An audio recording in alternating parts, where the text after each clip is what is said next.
Usap-usapan ngayon sa showbiz na tila nagkakamabutihan sina Kylie Padilla at Jack Roberto. Madalas silang nakikitang magkasama sa ilang okasyon at mga pagtitipon.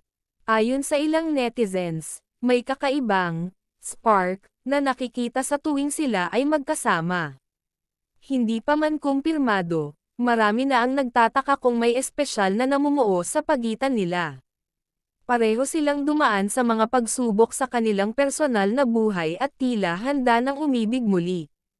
Maraming fans ang kinikilig at sumusuporta kung sakaling mauwi sa totoong relasyon ang kanilang pagkakaibigan. Si Kylie ay matagal ng single at tila masaya sa bagong yugto ng kanyang buhay. Si Jack naman ay nagpapakita ng pagiging maalaga at supportive na kaibigan kay Kylie. Hanggang ngayon ay tikom pa rin ang kanilang bibig tungkol sa tunay na estado ng kanilang relasyon.